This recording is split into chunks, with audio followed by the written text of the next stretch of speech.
Les différentes définitions que vous évoquez, elles ne vont pas être analysées par rapport à ma pensée, mais par rapport au texte. C'est-à-dire que quand on interroge un avocat, il doit d'abord bien étudier les faits, ensuite il cherche quel est le droit, quelles sont les sources juridiques, et puis après il donne une analyse. Bon, mais il faut commencer par cela, les données objectives. Donc, en fait, qu'est-ce qu'on a comme notion On parle beaucoup de terrorisme, vous dites oui, sauf que le terrorisme n'est pas repris comme notion par la Cour pénale internationale, ni dans son statut comme définition d'infraction, ni comme élément d'aggravation.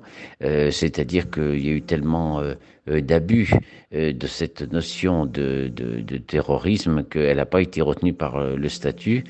Et le statut, il n'a pas été rédigé par les Palestiniens. Hein. Bon, donc ça, c'est une donnée.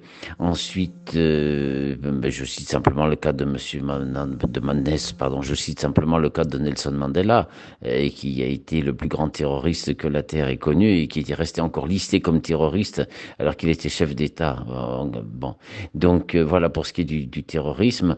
Ensuite, pour ce qui est des crimes de guerre, crimes contre l'humanité et génocide, là, ils répondent à des définitions précises de la Cour. Il y a une centaine de définitions. Alors, je ne vais pas les résumer ici. Ce qu'on peut dire, c'est que la guerre, ben, c'est la destruction, mais elle se fait avec un registre qui est celui de la distinction des militaires et des civils et de la proportion, dans tous les cas. C'est-à-dire que même pour un objectif militaire, il faut une proportion. Donc, quand il n'y a pas de distinction et quand il n'y a pas de proportion, on entre dans les crimes. Alors, si ce sont des faits isolés, bien qualifiés, bien identifiés, on va parler de crimes de guerre.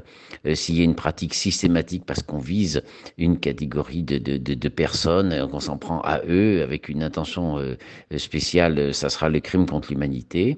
Et puis le génocide, c'est encore plus grave vu que c'est la destruction du peuple, soit par l'élimination physique, ce qui était le cas du génocide juif, soit par la destruction des conditions d'existence, et c'est ce que l'on a à Gaza.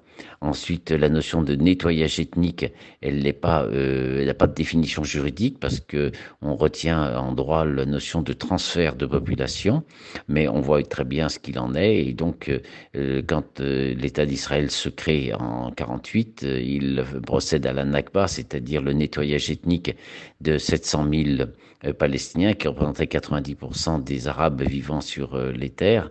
Et ça s'appellera maintenant du transfert forcé de population. Voilà donc les notions, comme on peut chercher à les éclaircir un peu.